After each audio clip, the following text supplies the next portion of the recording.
और राष्ट्र तोड़कों को अगर कोई समाज सम्मानित करता है तो इसका मतलब हम अपने लिए एक नई समस्या खड़ी करने जा रहे हैं। ये सब मौन है इस समय। मुर्शिदाबाद पे किसी का मुंह नहीं खुल रहा है। आखिर ये बदला उत्तर प्रदेश कैसे? ये तो वही उत्तर प्रदेश था जहां हर दूसरे तीसरे दिन दंगे होते थे। जैसे आज मुर्शिदाबाद जल रहा है, याद करिए 17 के पहले उत्तर प्रदेश में भी ऐसे होता था। कभी मुजफ्फरनगर के दंगे 6 महीने तक चला था, मुजफ्फरनगर का दंगा। उत्तर प्रदेश में 2017 के पहले जिस प्रकार की व्यवस्था थी, अराजकता थी, गुंडागिर्दी थी, न बेटी सुरक्षित थी, न व्यापारी सुरक्षित था। पिछली सरकारों के लिए बेईमानी और भ्रष्टाचार का अड्डा बन गया था। ये जो लोग इंग्लैंड की यात्रा करते हैं, इंग्लैंड में होटल बनाते हैं, अपना वहां अय्याशी करते हैं, ये वही पैसा है जो प्रदेश की जनता का पैसा था। ये लोग जो जातिवाद की बात करते हैं, जातीयता की चर्चा करते हैं, इन लोगों से पूछा जाना चाहिए इन लोगों ने अपने कार्यकाल में कितने दलितों के मकान बनाए, कितने सामाजिक न्याय के महापुरुषों को सम्मान दिया। आप देखेंगे जीरो आएगा। भारत का लोकतंत्र इतना सशक्त है कि उसने अपने सभी स्तंभों के लिए उसकी लक्ष्मण रेखाएं भी तय की हैं। विधायकों को क्या करना है,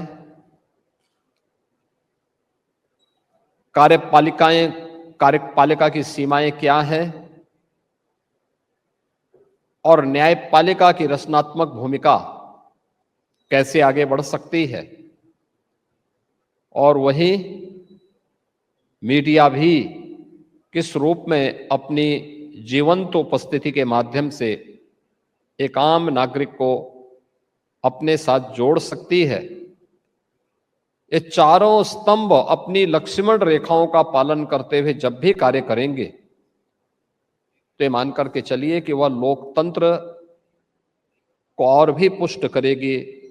लोकतंत्र उतना ही आगे फलेगा, फूलेगा और अंतिम पायदान पर बैठे हुए व्यक्ति की आवाज को उतना ही मजबूती के साथ हर एक स्तर तक पहुंचाने में मदद भी मिलेगी। शासन की सभी प्रणालियों में लोकतंत्र को सबसे अच्छा इसलिए भी माना गया है क्योंकि हर व्यक्ति को बिना भेदभाव के एक समान अधिकार के साथ, समान मूल्यों के साथ जीने की पूरी स्वतंत्रता होती है। और अगर हमें कहीं स्वतंत्रता मिली है, अधिकार मिले हैं, तो उस अधिकार के संरक्षण के लिए आवश्यक है कि हम अपने कर्तव्यों का भी निर्वहन उसी ईमानदारी के साथ करें। सदैव से चला है, कर्तव्य और अधिकारों के बीच में सदैव से एक द्वंद्व रहा है, कौन भारी है, कौन ज्यादा सशक्त है। याद रखना, कोई भी अधिकार तभी सुरक्षित है जब तक वह अपने कर्तव्यों का ईमानदारी पूर्वक निर्वहन कर रहा है। अगर वह अपने कर्तव्यों से तनिक भी विरत हुआ नहीं तो उसके सामने स्वयं एक संकट उसके अस्तित्व का आ खड़ा होगा। लेकिन दुनिया के अंदर ये भारत 140 करोड़ नागरिकों को उसके लोकतांत्रिक अधिकारों की सुरक्षा करते हुए एक साथ दुनिया के सबसे बड़े लोकतंत्र के रूप में स्थापित हुआ है। तो चारों जो पिलर हैं, इन सब के द्वारा अपनी अपनी जिम्मेदारियों का निर्वहन करने का ही परिणाम है। संवाद का यह कार्यक्रम अमर उजाला परिवार ने आज यहां प्रदेश की राजधानी लखनऊ में आयोजित की है। लखनऊ उत्तर प्रदेश की राजधानी एक पौराणिक और ऐतिहासिक पृष्ठभूमि का सिटी है। अपने साथ एक विरासत लेकर के चला है, एक लंबी परंपरा है और सभी की है। पौराणिक परंपरा से जुड़ी हुई है, ऐतिहासिक परंपरा से जुड़ी हुई है, आजादी के बाद की जुड़ी हुई है। और आज के लखनऊ को, जो उत्तर प्रदेश का एक केंद्र बिंदु है, पूरे उत्तर प्रदेश के लिए जो भी नीतियां बनती हैं उसका केंद्र बिंदु है। तो स्वाभाविक रूप से इस संवाद का एक कार्यक्रम लखनऊ के माध्यम से 25 करोड़ जनमानस तक न केवल पहुंचेगा बल्कि उन 25 करोड़ लोगों की भावनाओं का प्रतिनिधित्व भी इस संवाद के माध्यम से इस मंच पर प्रभावी ढंग से इन 2 दिनों के अंदर होता हुआ दिखाई देगा। मैं सबसे पहले इसकी हृदय से शुभकामना अमर उजाला परिवार को देता हूं। मित्रों, उत्तर प्रदेश देश की आबादी का सबसे बड़ा राज्य है और स्वाभाविक रूप से हर एक के मन में ये बात आती होगी कि उत्तर प्रदेश में क्या बदला है, क्योंकि चर्चाएं होती हैं डबल इंजन सरकार की। और मेरा मानना है मैं आपके मंच पे आऊंगा, मैं अपनी बात बोलूंगा, जो भी आएगा वो अपनी बात को अपने तरीके से कहेगा, अपनी बुद्धि से, अपने विवेक से और अपने स्वार्थ को लेकर के भी।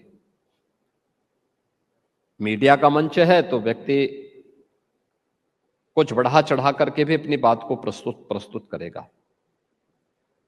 इसको मापने का सबसे अच्छा पैमाना हो सकता है कि देश के अंदर आपके प्रति पहले क्या धारणा थी और आज क्या धारणा है। और मैं यहीं से शुरू करूंगा। उत्तर प्रदेश देश की आबादी का सबसे बड़ा राज्य है और भारत की आस्था का एक केंद्र बिंदु भी है। पूरा भारत, उत्तर हो, दक्षिण हो, पूरब हो, पश्चिम हो, वह, या अगर मैं कहूं कि बृहत्तर भारत, वह उत्तर प्रदेश के अंदर आने का उत्सुक होता है कि जीवन में एक बार मैं उत्तर प्रदेश जाऊं। उत्तर प्रदेश को अपनी पहचान के साथ जोड़ने का प्रयास पूरा भारतवासी देखता है। कोई तो बात रही होगी, कोई तो बात रही होगी, अनायास नहीं हुआ होगा। आप पूर्वोत्तर के लोगों से देखिए या पश्चिमी क्षेत्र से के भारत से, दक्षिण के लोगों से देखें या उत्तर से जुड़े हुए लोग स्वयं भी इस उत्तर प्रदेश के साथ जुड़ते हैं। आप पूरब में जाएंगे तो हर व्यक्ति देखने का प्रयास करता है कि माता रुक्मिणी तो यहीं से पूरब से ही गई थी और भगवान श्री कृष्ण के साथ ब्याही गई थी। आप पश्चिम के लोगों से देखेंगे तो ये लोग इस बात से उत्तर प्रदेश के साथ जुड़ने के उत्सुक होते हैं कि उत्तर प्रदेश से तो कृष्ण द्वारिका में आए थे। अगर आप देखेंगे दक्षिण से तो वे भी इस बात को मान के चलते हैं कि दक्षिण में बजरंगबली उसी कर्नाटक में पैदा हुए थे और अयोध्या में हनुमानगढ़ी में पूजे जाते हैं। आस्था के दृष्टि से पूरा भारत देखता है। उत्तर भारत, मां गंगा जहां से निकली है, गंगोत्री से लेकर के गंगा सागर तक, प्रत्येक राज्य को समभाव के साथ अपना आशीर्वाद देती है और दुनिया की सबसे उर्वरा भूमि गंगा और उसके आसपास के क्षेत्रों की हम सबको देखने को मिलती है। भारत की आस्था का बिंदु बना है और उसका एक बृहद स्वरूप आपने इस बार देखा होगा जब 13 जनवरी से 26 फरवरी के बीच में महाकुंभ का आयोजन प्रयागराज की धरती में हम सबको आयोजित करने का अवसर प्राप्त हुआ। डबल इंजन सरकार के सामर्थ्य, उत्तर प्रदेश लोगों के आतिथ्य सत्कार की परंपरा और महाकुंभ में देश के अंदर और बृहत्तर भारत से आने वाले लोगों की उत्सुकता आपके मन में, और जो भी महाकुंभ में गया है उसने इसको महसूस किया होगा। पूरा भारत कुंभ में आया था और तमिलनाडु, केरल, कर्नाटक, आंध्र प्रदेश के लोग रहे हों, महाराष्ट्र या गुजरात से जुड़े हुए श्रद्धालु रहे हों, अरुणाचल, मणिपुर, त्रिपुरा या असम से जुड़े हुए वहां के श्रद्धालु और संत रहे हों, या फिर उत्तर भारत से जुड़े हुए जम्मू कश्मीर, हिमाचल प्रदेश, उत्तराखंड से लेकर के ये पूरे उत्तर क्षेत्र से जुड़े हुए, सभी क्षेत्रों से जुड़े हुए लोग एक साथ उत्तर प्रदेश के अंदर इन 45 दिनों के आयोजनों के साथ जुड़े थे। नेपाल और भूटान से भी बहुतायत संख्या में श्रद्धालुजन आए थे और दुनिया में भी 100 से अधिक देशों के अधिक से अधिक श्रद्धालुजन महाकुंभ के साक्षी बने थे। मुझे लगता है दुनिया के अंदर इतने लंबे समय तक चलने वाला कोई आयोजन, इतनी बड़ी संख्या में होने वाले किसी आयोजन में इतनी बड़ी संख्या में उपस्थिति हो, वह एक विहंगम दृश्य पहली बार इतने बृहद पैमाने पर कहीं देखने को मिला था तो वह प्रयागराज की धरती पर महाकुंभ के अवसर पर देखने को मिला था, और जिसको लेकर के हर भारतीय अभिभूत था, हर व्यक्ति अभिभूत था। यह दृश्य हम सबके सामने आया था और यह हमारा सौभाग्य है कि प्रधानमंत्री मोदी जी के नेतृत्व में डबल इंजन सरकार ने श्रद्धालु जनों की सुविधा के लिए जो व्यवस्थाएं की थी, उन व्यवस्थाओं से संतुष्ट होकर के हर व्यक्ति अभिभूत होकर के यहां से जाता था। जो जाता था अपने साथ स्मृति के रूप में त्रिवेणी का जल लेकर के जाता था। जो आए थे वो तो सौभाग्य मानता ही था, जो किन्हीं कारणों से नहीं आ पाए थे उनके लिए गंगा जल उनके घर तक पहुंचाने का कार्य वे श्रद्धालु करते थे, जो प्रयागराज महाकुंभ के साक्षी बने थे। आपने देखा होगा जो आया था उस सबने उसकी बहुत तारीफ की, और इन 45 दिनों के अंदर उत्तर प्रदेश के अंदर प्रयागराज महाकुंभ के अंदर दो चीजों की चर्चा हर व्यक्ति करता था, स्वच्छता के लिए और पुलिस के बिहेवियर को लेकर के हर व्यक्ति इसकी तारीफ करता था। स्वच्छता का मानक कैसे होना चाहिए। एक टेम्पररी सिटी में सब कुछ अस्थायी और तब भी कहीं कोई तिनका नहीं, स्वच्छ और सुंदर वातावरण है, करोड़ों लोग आ रहे हैं, कहीं अव्यवस्था नहीं, कहीं कीचड़ नहीं, गंदगी नहीं। यह दृश्य भी सबने वहां देखा था। पुलिसकर्मी लोगों का सहयोग करके इंतजार नहीं कर रहे हैं इस बात को लेकर के कि हमारी ड्यूटी तो 8 घंटे की होनी चाहिए, हम ज्यादा क्यों करें। नहीं, आवश्यकता पड़ी तो उन्होंने 16 घंटे तक वहां पर अपने जगह पर खड़े होकर के जनता जनार्दन की सेवा के लिए खड़े रहे। सर्दी गर्मी किसी की परवाह नहीं की, जनता जनार्दन की सेवा में वहां डटे रहे। अलग अलग विभागों के लोगों ने भी उसी स्फूर्ति के साथ वे लोग कार्य करते हुए दिखाई दिए। और आतिथ्य सत्कार तो क्या उदाहरण, आपने देखा होगा इस दौरान उत्तर प्रदेश में 66 करोड़ से अधिक श्रद्धालु प्रयागराज की धरती पर आया। एक लंबी दूरी उसने उत्तर प्रदेश के अन्य जनपदों से भी तय की होगी, कुछ जगहों पर रुकने का अवसर भी प्राप्त हुआ होगा, लेकिन कहीं भी लूट की घटना नहीं, कहीं छेड़खानी की घटना नहीं, कहीं अपहरण की घटना नहीं, कहीं चोरी की घटना नहीं, कोई भी अव्यवस्था नहीं। आतिथ्य सत्कार का उदाहरण कैसे प्रस्तुत होना चाहिए, यह भी उत्तर प्रदेश वासियों ने और प्रयागराज वासियों ने उसका एक अद्भुत परिचय देकर के देश के अंतःकरण में अपनी एक छाप छोड़ी है। आखिर ये बदला उत्तर प्रदेश कैसे, ये तो वही उत्तर प्रदेश था जहां हर दूसरे तीसरे दिन दंगे होते थे। जैसे आज मुर्शिदाबाद जल रहा है, याद करिए 17 के पहले उत्तर प्रदेश में भी ऐसे होता था। कभी मुजफ्फरनगर के दंगे, 6 महीने तक चला था मुजफ्फरनगर का दंगा। बरेली साल में 4 दंगे तो उनके लिए जैसे पेटेंट हो गए थे, होने ही होने थे।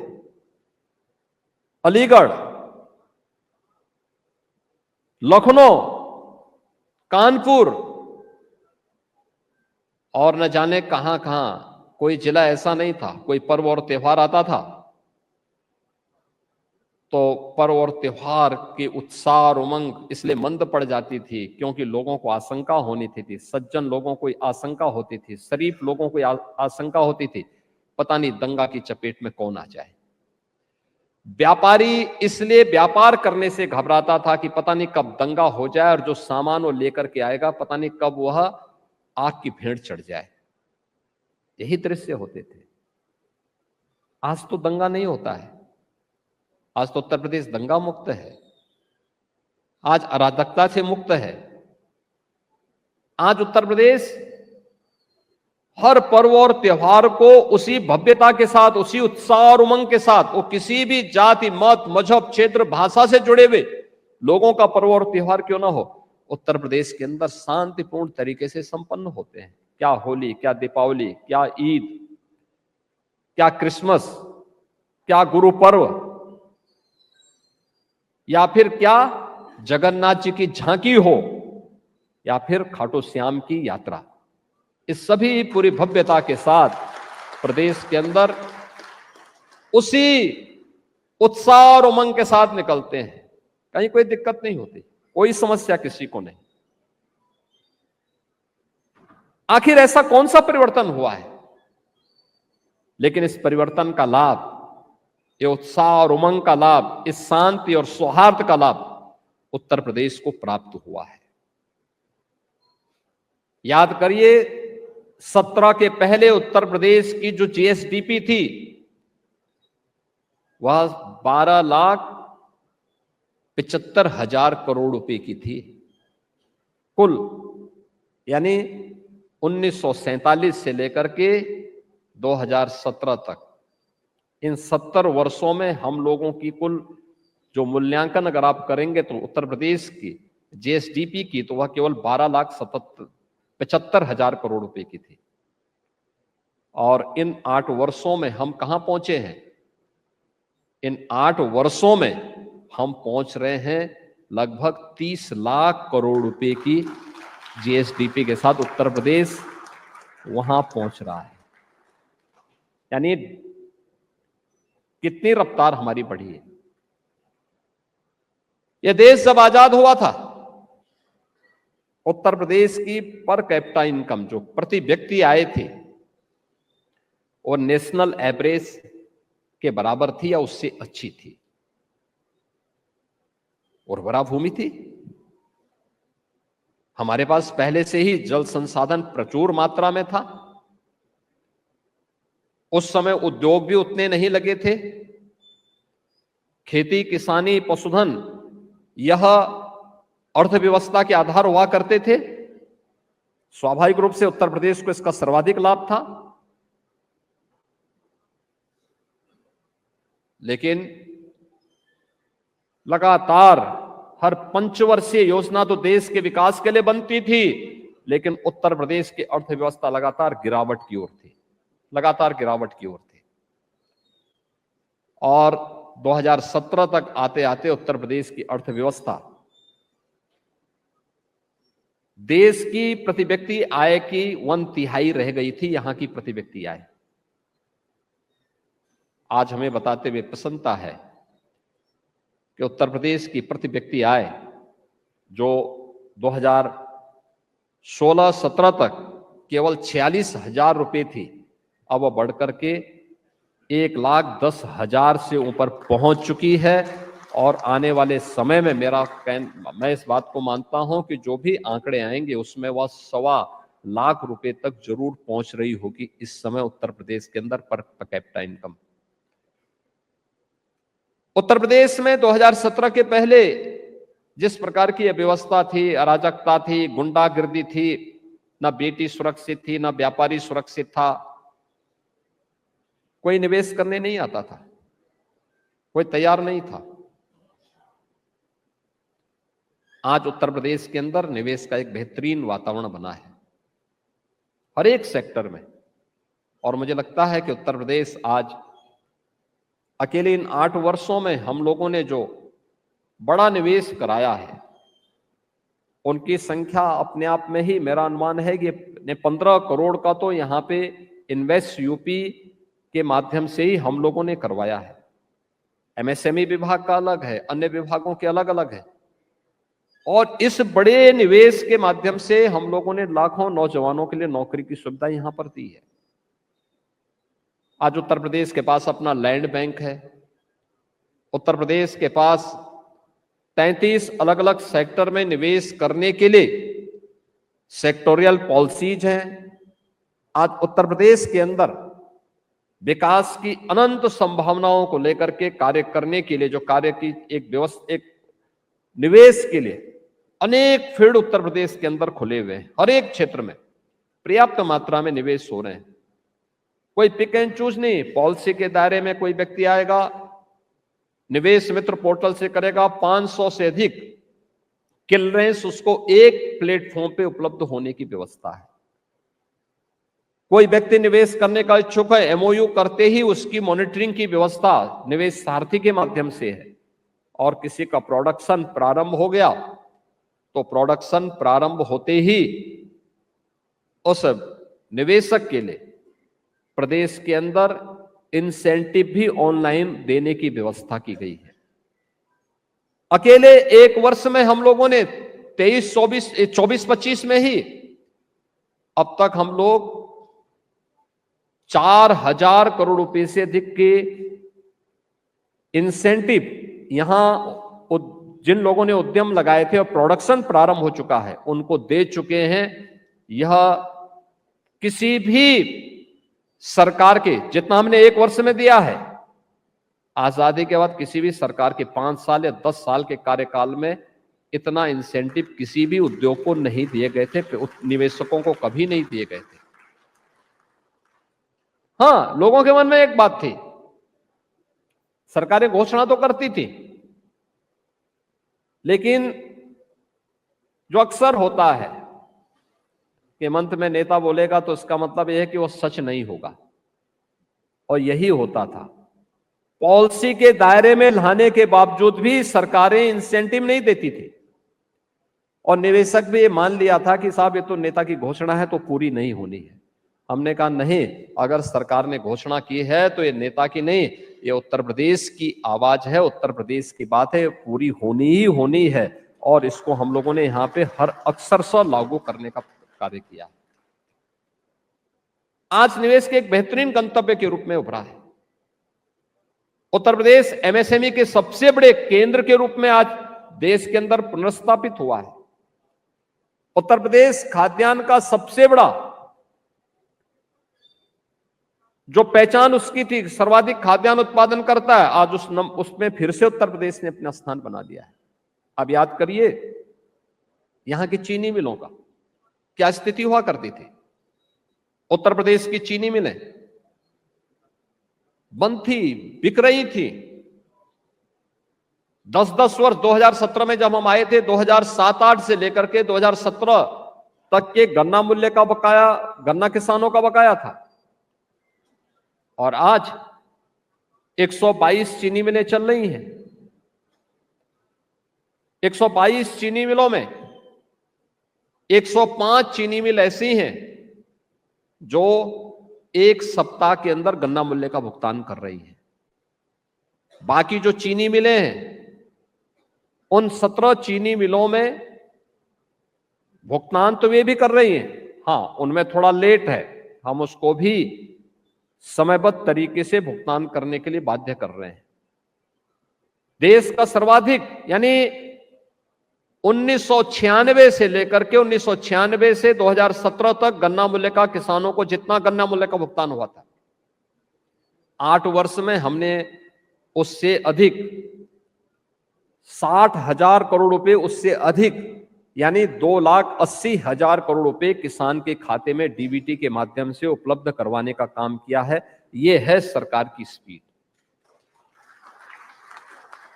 हर एक सेक्टर में उत्तर प्रदेश ने आज एक नई छलांग लगाई है। इंफ्रास्ट्रक्चर में उत्तर प्रदेश के बारे में तो हर व्यक्ति जानता था, सड़कों में गड्ढा है या गड्ढे में सड़क है पता नहीं लगता था। एक्सप्रेसवे पिछली सरकारों के लिए बेईमानी और भ्रष्टाचार का अड्डा बन गया था। मुझे याद है जब हम लोग आए थे, पूर्वांचल एक्सप्रेसवे, एक उदाहरण मैं दे रहा हूं, आप समझ सकते हैं कि इंफ्रास्ट्रक्चर में किस प्रकार की बेईमानी हावी थी। हम लोग जब आए, हमें बताया गया कि पूर्वांचल एक्सप्रेसवे बन रहा है। मार्च में हमने शपथ ली, मई में मैं इसकी समीक्षा कर रहा था। तो मैं तो प्रोग्रेस के लिए देख रहा था कि कितनी प्रोग्रेस हुई है, उसकी प्रगति कितनी है। तो मुझे बताया गया कि साहब अभी कार्य प्रारंभ नहीं हुआ है। मैंने कहा क्यों? सीएम ने तो, मैंने सुना है 2016 में इसका शिलान्यास कर लिया है। उन्होंने कहा साहब शिलान्यास हुआ है लेकिन लैंड ही नहीं है। अब अनुमान करिए, आप एक्सप्रेसवे का शिलान्यास कर रहे हैं, 340 किलोमीटर लंबे एक्सप्रेसवे का शिलान्यास कर रहे हैं, लेकिन लैंड नहीं है। तो मैंने उसका पूरा फिर से वो मांगा। मैंने कहा मुझे पूरा डिटेल में बताया जाए क्या है इसमें, क्यों नहीं हो पा रहा है। तो कहा साहब लैंड नहीं। तो मैंने कहा लैंड एक्वायर करो। कहा साहब अभी अलाइनमेंट भी नहीं तय है कि कहां पे बनना है। तो मैंने कहा शिलान्यास किसका हुआ है? कहा, उन्होंने कहा अरे शिलान्यास देखते रहेंगे, बाद में बनता रहेगा, पहले शिलान्यास कर लेते हैं। और मैंने कहा ये मैंने सुना है कि इसमें ठेके भी आवंटित कर दिए गए। कहा हाँ साहब वो सब हो चुका है। अनुमान करिए कितना बड़ा मजाक होता था। मैंने कहा कितने में बांटे हैं? कहा ये पूरा प्रोजेक्ट है 15,200 करोड़ रुपए का। तो मैंने कहा भी इसको फिर से कैंसिल करके अब अलाइनमेंट तय करो। इसमें अलाइनमेंट तय किया गया और उसके बाद फिर से लैंड एक्विजिशन की कार्रवाई प्रारंभ हुई। 1 साल का समय लगा था। हमने टेंडर करवाए, वही पार्टियां आ गई और उन्होंने ठीक 15,200 करोड़ रुपए में ही फिर से टेंडर हुआ। तो मुझे कुछ शक हुआ। मैंने कहा 16 का टेंडर 18 में भी 15,200 करोड़ रुपए का ही कैसे हो रहा है? कुछ कम ज्यादा तो होता। 2 साल के बाद कुछ दाम भी बढ़े होंगे। तो मैंने फिर उसको कैंसिल किया।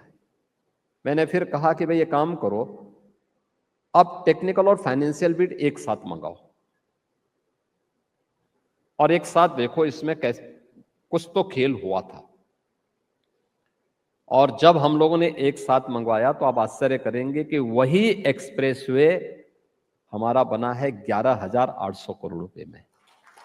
जिसपे 15,200 करोड़ रुपए खर्च हो रहे थे, वही 11,800 करोड़ रुपए में बना है। यानी ये लूट थी। ये जो लोग इंग्लैंड की यात्रा करते हैं, इंग्लैंड में होटल बनाते हैं, अपना वहां अय्यासी करते हैं, ये वही पैसा है जो देश की, प्रदेश की जनता का पैसा था। और बाद में शराफत का चेहरा लेकर के आपके बीच में आकर के मीठी मीठी बातें करके निकलते हैं। ये वही चेहरे हैं जिन्होंने प्रदेश को लूटा है अपने स्वार्थ के लिए। उत्तर प्रदेश को जातिवाद के नाम पर बांटा है और जब सत्ता में आते हैं तो परिवार का कब्जा जमा करके केवल परिवार की बात करते हैं। ये वही लोग हैं। मैंने एक एग्जाम्पल दिया आपको, एक एग्जाम्पल दिया है मैंने। ऐसे अनंत एग्जाम्पल हैं आपके पास सामने। जहां जाएंगे वहां पे एक नया घोटाला मिलता था।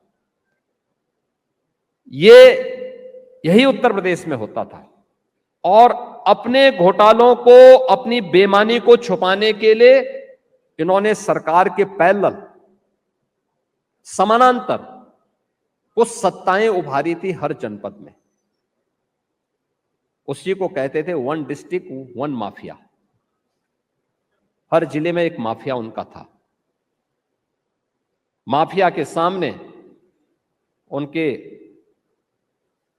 कंपनी उनमें छूटती थी। माफिया वहां पे अपनी मर्जी से पूरी व्यवस्था का संचालन करता था। वही दंगा भी करवाता था, प्रदेश की संपत्तियों में भी लूट खसोट करता था, ठेकों को हथियाता था, प्रदेश को अराजकता की ओर धकेलता था, बेटी और व्यापारी के सामने भी पहचान का संकट खड़ा करता था। और सरकार बदली, दंगा मुक्त हुआ, आज उत्तर प्रदेश माफिया मुक्त भी हो चुका है। आपने देखा होगा प्रदेश की गरीब जनता बीमारी से मरती थी। अकेले पूर्वी उत्तर प्रदेश में इंसेफ्लाइटिस नाम की एक बीमारी थी।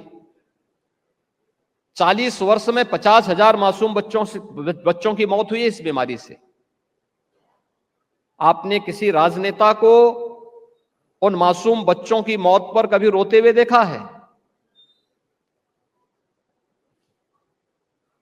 किसी की आंखों में आंसू नहीं आया होगा। इसलिए नहीं आया होगा क्योंकि मासूम बच्चे वोट बैंक नहीं थे।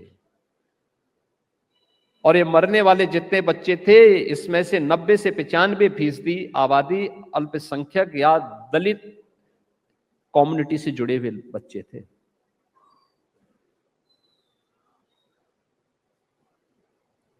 उन बच्चों के लिए जिनके आंखों में कोई आंसू नहीं थे, कोई संवेदना नहीं थी, उस इंसेफ्लाइटिस से हजारों मौतें प्रतिवर्ष होती थी। उसके निदान के लिए, उसके उन्मूलन के लिए कोई भी उन्होंने कोई कार्य नहीं किया। लेकिन जब माफिया, दुर्दांत माफिया मरते थे तो उनके लिए आंसू बहाने के लिए और उनके लिए जाकर के किस तरीके के ये लोग किस प्रकार की हाहाकार मचाते थे, ये दृश्य सबने देखा है। मित्रों, आज मुझे बताते हुए प्रसन्नता है, इंसेफ्लाइटिस पूरी तरह समाप्त हो गई उत्तर प्रदेश से। अगर माफिया मुक्त हुआ है तो इंसेफ्लाइटिस जैसी बीमारियां भी उत्तर प्रदेश से पूरी तरह समाप्त हुई है। उत्तर प्रदेश में अब 1 डिस्ट्रिक्ट 1 माफिया नहीं, बल्कि 1 डिस्ट्रिक्ट 1 मेडिकल कॉलेज खुल चुके हैं। हर जिले में एक मेडिकल कॉलेज, स्वास्थ्य के एक नए केंद्र के रूप में। इस सरकार पर निर्भर करती है वो किस प्रकार की का सिस्टम देना चाहती है।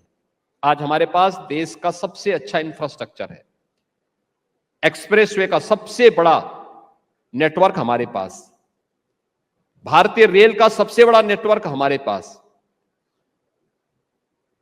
हाईवे का सबसे अच्छा नेटवर्क हमारे पास, इंटर स्टेट कनेक्टिविटी 4 लेन की कनेक्टिविटी के साथ जुड़ चुकी है। हर डिस्ट्रिक्ट हेडक्वार्टर 4 लेन की कनेक्टिविटी के साथ जुड़ चुका है। और देश के अंदर की पहली रैपिड रेल, पहली इनलैंड वाटरवे उत्तर प्रदेश के पास, और सर्वाधिक सिटी में मेट्रो का संचालन करने वाला राज्य भी उत्तर प्रदेश है। ये सभी कार्य आज उत्तर प्रदेश के अंदर हो रहे हैं। ये सब एक साथ जब चलता है, जब समग्र विकास की किसी एक रणनीति के साथ सरकार कार्य करती है, बिना भेदभाव के। 25 करोड़ की आबादी है। हम जाति के नाम पर नहीं, क्षेत्र के नाम पर नहीं, भाषा के नाम पर नहीं, बल्कि प्रधानमंत्री मोदी जी के मंत्र सबका साथ और सबके विकास के भाव के साथ समाज के प्रत्येक तबके के लिए कार्य करेंगे। योजना का लाभ उन तक पहुंचाने का काम करेंगे जो उसका अधिकार है, तो परिणाम आने में देर नहीं लगती है। और वही परिणाम आज हम सबके सामने है, वही परिणाम हमारे सामने है जो उत्तर प्रदेश की अर्थव्यवस्था में उछाल आया है। कभी उत्तर प्रदेश बीमारू राज्य कहलाता था, आज बीमारू राज्य नहीं, ये मान्यता थी। मैं 5 बार सांसद था और 5 बार सांसद रहते हुए मैंने इस बात को महसूस किया था। दिल्ली की गलियारों में, लुटियन जोन्स में मैं इस बात को सुनता था। कभी कभी मुझे बुरा भी लगता था कि कैसे लोग हमारे राज्य के बारे में कहते हैं। लोग बोलते थे कि साहब कोई योजना बनाओ, उत्तर प्रदेश में जाते हुए फेल हो जाती है, क्योंकि देश का आबादी का 17 से 20% आबादी तो यूपी में निवास करती है, और अगर यहां नहीं योजना लागू हो पा रही है तो इसका मतलब वो फेल हो जाएगी। आज केंद्र सरकार के द्वारा चलाई जाने वाली लगभग 4 दर्जन योजनाएं ऐसी हैं जिनमें उत्तर प्रदेश देश के अंदर नंबर 1 पर है। अब हम पीछे नहीं हैं, नंबर 1 पर हैं किसी भी योजना में। कोई अनुमान करेगा देश के अंदर 80 करोड़ लोगों को फ्री में राशन की सुविधा है, तो उत्तर प्रदेश में 15 करोड़ लोग उससे लाभान्वित हो रहे हैं। देश के अंदर 50 करोड़ लोग आयुष्मान भारत की सुविधा का लाभ प्राप्त कर रहे हैं, उत्तर प्रदेश में 10 करोड़ लोग उसका लाभ ले रहे हैं। देश के अंदर 4 करोड़ लोगों को प्रधानमंत्री आवास योजना का लाभ मिला है, उत्तर प्रदेश में 60 लाख लोगों को ले आवास की सुविधा प्राप्त हो चुकी है। ये लोग जो जातिवाद की बात करते हैं, जातीयता की चर्चा करते हैं, इन लोगों से पूछा जाना चाहिए इन लोगों ने अपने कार्यकाल में कितने दलितों के मकान बनाए, कितने सामाजिक न्याय के महापुरुषों को सम्मान दिया। आप देखेंगे जीरो आएगा, क्योंकि किया ही नहीं। ये वोट बैंक के रूप में केवल इस्तेमाल करने के लिए ये लोग एक नया प्रोपोगंडा कर रहे हैं, महापुरुषों को गाली दे रहे हैं, राष्ट्र नायकों का अपमान कर रहे हैं।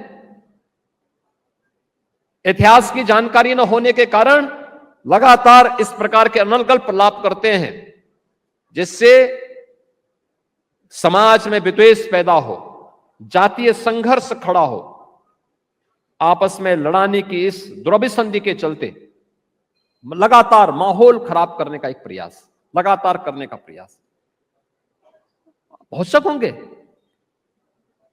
जिस देश का प्रत्येक नागरिक छत्रपति शिवाजी महाराज को सम्मान देता है, वहां पे वोट बैंक के लिए छत्रपति शिवाजी महाराज के प्रति टिप्पणी करना और औरंगजेब को महिमामंडन करना, ये देश के साथ कहां का न्याय है? जो बाबर एक आक्रांता के रूप में प्रत्येक भारतवासी मानता है,